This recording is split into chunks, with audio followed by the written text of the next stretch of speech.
Selamat pagi, Shalom jemaat yang diberkati. Kita bersyukur untuk anugerah Tuhan di hari yang baru ini. Di hari Kamis 25 Juni 2026, kembali memulai hari baru ini, kita akan mendengarkan kebenaran firman-Nya. Siapkan hati, kita berdoa. Ya Tuhan, kami bersyukur kalau pagi ini kami masih menikmati menghirup udara pagi di hari yang baru ini. Kami percaya Tuhan sudah punya rencana untuk setiap hidup kami. Hari ini kami memulai dengan mendengarkan kebenaran firman-Mu. Berbicaralah Engkau ya Tuhan, kami siap untuk mendengarkannya. Dalam nama Tuhan Yesus kami berdoa, amin. Firman Tuhan dari surat Paulus ke Galatia pasal 5 ayat 1 sampai ayat yang ke-6. Galatia pasal 5 ayat 1 sampai 6, saya hanya membaca di ayat 1. Demikian firman-Nya. Supaya kita sungguh-sungguh merdeka, Kristus telah memerdekakan kita. Karena itu, berdirilah teguh dan jangan mau lagi dikenakan kuk perhambaan. Amin. Kemerdekaan Kristen. Itu yang menjadi tema firman Tuhan bagi kita pagi ini. Kemerdekaan Kristen. Setiap manusia di dunia ini pasti merindukan yang namanya kemerdekaan atau kebebasan. Sebagai bangsa, sebagai pribadi, sebagai bangsa, para pahlawan pejuang kita telah sekuat tenaga berjuang habis-habisan untuk merdeka dari penjajahan secara fisik. Sebagai individu, kita ingin bebas dari tekanan, ingin bebas dari aturan-aturan yang sering sekali mengekang kita untuk berekspresi. Hari ini surat Paulus kepada jemaat Galatia mengingatkan tentang sebuah proklamasi kemerdekaan yang luar biasa. Sebuah kemerdekaan yang tidak dibeli dengan emas dan perak, melainkan dengan darah yang mahal di atas kayu salib. Tadi saya memberi tema kemerdekaan Kristen. Kemerdekaan yang bagaimana? Kalimat ini dimulai dengan supaya kita sungguh-sungguh merdeka. Kristus telah memerdekakan kita. Ini bicara tentang kemerdekaan yang dimiliki oleh umat Kristen adalah inisiatif atau karya dari Kristus itu sendiri. Inisiatif atau karya dari Kristus itu sendiri.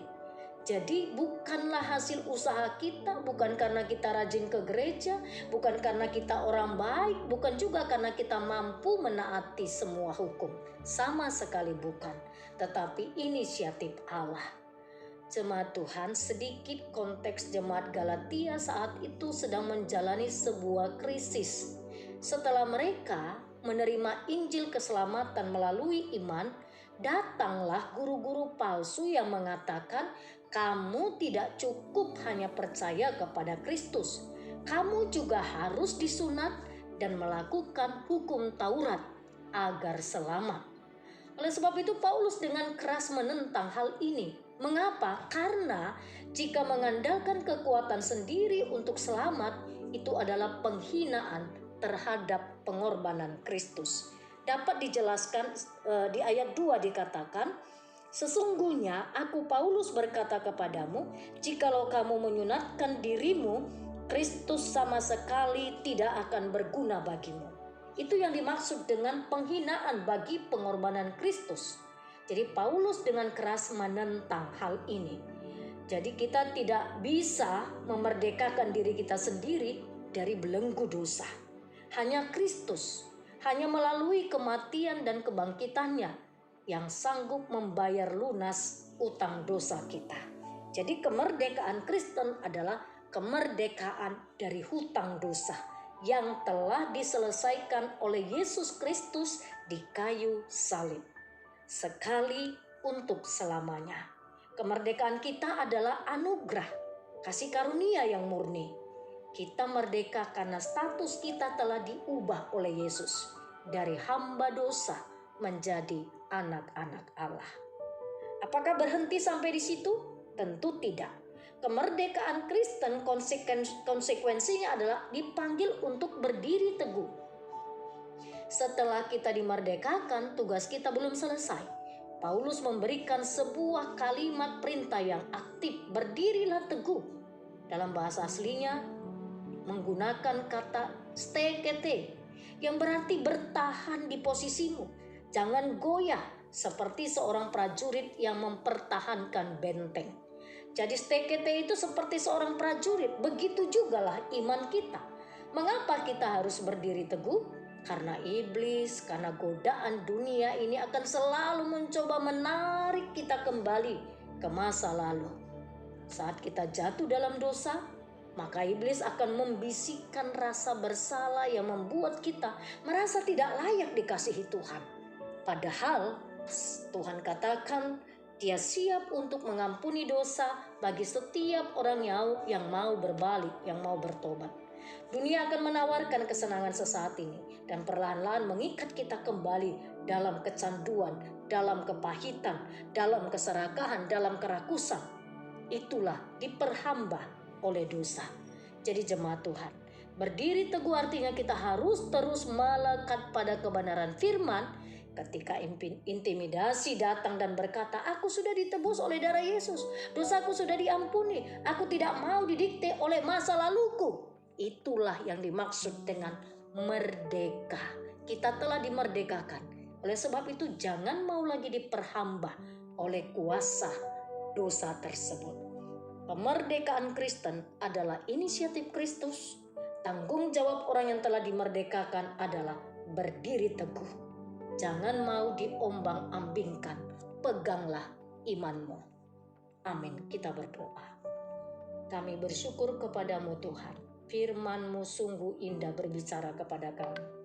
Terpujilah Engkau yang telah memberkati kami, agar kami menjadi orang-orang Kristen, pengikut Kristus, yang berdiri teguh di dalam iman kami, apapun yang terjadi. Sepanjang hari ini juga, kami mau menyaksikan iman kami. Apapun aktivitas kami, profesi kami mau menyaksikan Engkau. Terima kasih untuk firman-Mu yang sudah kami dengar pada hari ini. Anak-anak kami sepanjang hari ini kami serahkan kepada Tuhan, biar Engkau memberkati mereka dalam tumbuh kembangnya, dalam setiap jenjang pendidikannya, biar tetap ada di dalam pemeliharaan Tuhan. Kami menyerahkan masa depan mereka ke dalam tangan-Mu menjadi anak-anak yang sukses, anak-anak yang takut akan Tuhan. Kami menaikkan syukur ada keluarga jemaat Tuhan yang hari ini berulang tahun pernikahan. Keluarga Bapak M. Nababan Inang Boru Sitompul, tepat hari ini usia pernikahan mereka 44 tahun. Berkatilah rumah tangga mereka dalam suka dan duka, sakit dan sehat, kelimpahan dan kekurangan. Biarlah damai sejahtera Allah tinggal tetap dalam keluarga mereka. Bertambah usia pernikahan mereka, bertambah cinta kasih mereka di dalam Tuhan. Kami menyerahkan jemaat-Mu yang mengalami kelemahan tubuh seluruhnya mereka tanpa terkecuali. Kami taruh di tangan Tuhan, Engkau memberkati mereka, memberkati kesehatannya, menjamah dan menyembuhkan di dalam nama Tuhan Yesus. Pagi ini kami menyerahkan kepadamu Konferensi Tahunan Gereja Metodis Indonesia Wilayah 1 yang dimulai pada besok hari 26 sampai 28 Juni. Berkatilah ya Tuhan seluruh peserta konferensi yang akan hadir, seluruh panitia, secara khusus Bapak Bishop Antoni Manurung yang akan memimpin sidang ini. Engkau memberkati dan memberikan hikmat Allah turun atasnya, sehingga sungguh konferensi tahunan tahun 2026 sungguh menjadi pesta rohani bagi kami. Terpujilah Engkau, di dalam nama Yesus kami berdoa. Amin.